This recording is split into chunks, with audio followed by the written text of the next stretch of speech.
بسم اللہ الرحمن الرحیم۔ اب سے کچھ دن قبل امریکہ کے شہر لاس اینجلس میں آگ لگی تھی، اور اس آگ کو دیکھتے ہوئے اس کی جو ویڈیوز آ رہی ہیں، تصاویر آ رہی ہیں، اس کو دیکھتے ہوئے یقین نہیں آ رہا کہ کیا ایسے بھی آگ لگ سکتی ہے بغیر کسی انسانی مداخلت کے، کہ چلو کہیں پر بمباری ہوئی ہے، کوئی ملک ہے کوئی دوسرے ملک پر حملہ کرتا ہے، اس کی بمباری کے نتیجے میں آگ لگتی ہے تو بات سمجھ آتی ہے۔ یہ حیران کن ہے کہ بغیر کسی مداخلت کے ایسی آگ لگی ہے کہ اس کو بجھانا مشکل ہو گیا ہے۔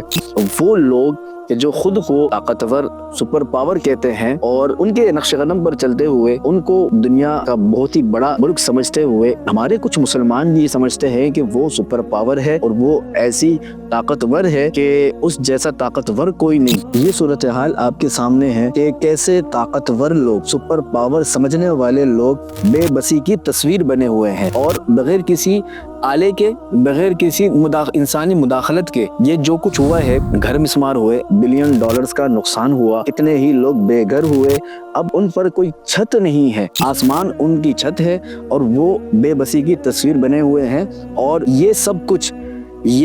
کچھ ذرا تصور کریں، اندازہ کریں کہ فلسطین میں ہو چکا ہے، وہاں پر بھی لوگ بے گھر ہوئے، ان کے لیے بھی چھت نہیں تھی اپنی، آسمان ان کی چھت تھی، لوگ بے گھر ہوئے، ان کے گھر مسمار ہوئے، لوگ شہید ہوئے، لوگوں کی جانیں وہاں لی گئی، اور وہاں یہ سب کچھ کرنے کے لیے ہزاروں اور لاکھوں ڈالرز استعمال کیے گئے۔ اسرائیل نے یہ سب پیسہ استعمال کیا تاکہ ان کو پریشان کیا جائے، فلسطینی مسلمانوں کو بے گھر کیا جائے، ان کا قتل عام کیا جائے۔ وہ جو کچھ بھی انہوں نے لاکھوں ڈالرز خرچ کر وہ منظر وہاں انہوں نے بنایا ہے، وہ سارا منظر یہاں بغیر کسی پیسوں کے، بغیر کسی انسانی مداخلت کے ہوا ہے۔ اب سے کچھ دنوں قبل امریکہ میں انتخابات ہوئے، نئے منتخب صدر ہیں ڈونلڈ ٹرمپ، جس نے یہ اعلان کیا تھا، جس کا اعلان بتاتا ہے کہ وہ کتنا متکبر آدمی ہے اور کتنا غرور اور گھمنڈ والا آدمی ہے۔ وہ میں نے بتایا کہ یہ اپنے آپ کو کوئی بڑی ہی چیز سمجھتے ہیں، اور اسی بنیاد پر اس نے فیصلہ نہیں بلکہ اس نے اعلان دیا کہ مشرق وسطیٰ کو وہ جہنم بنا دے گا۔ All hell will break out in the Middle East,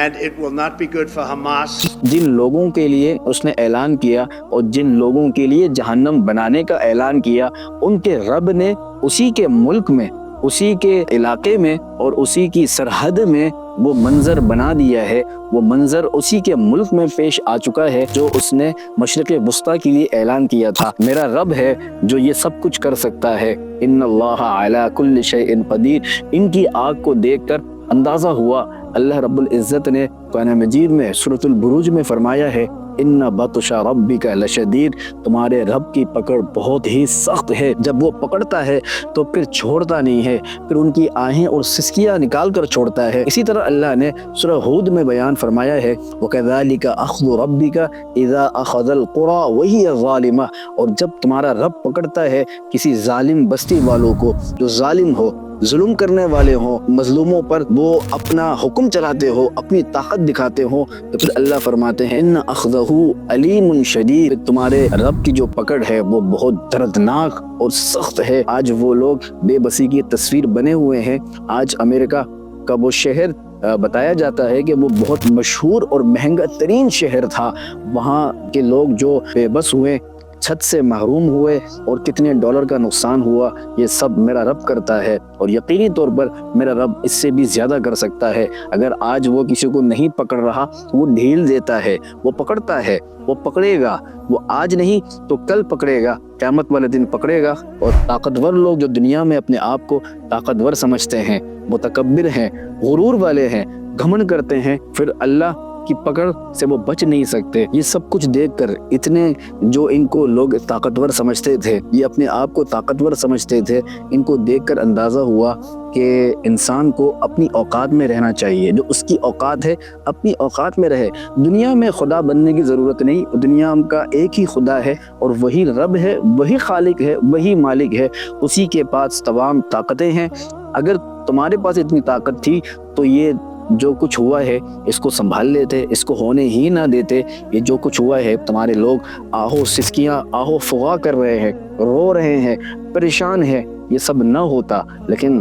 اللہ بتاتا ہے کہ وہ رب ذات ہے اور وہ سب کچھ کر سکتا ہے۔ تو انسان کو چاہیے کہ اپنی اوقات میں رہے، اپنی حد میں رہے، رب جو بتاتا ہے اس پر عمل کرے، آخرت پر ایمان رکھے، دنیا سے ایسا جائے جیسے اللہ چاہتے ہیں۔ ہم تمام امت مسلمہ کے لیے دعا کرتے ہیں کہ جو ملک اور جو شہر متکبروں، ظالموں کے شکنجے میں ہے، اللہ رب العزت ان کو ان ظالموں کے شکنجے سے نجات عطا فرمائے اور امت مسلمہ کو آزادی اور خوشی کی سانس لینے کی توفیق عطا فرمائے۔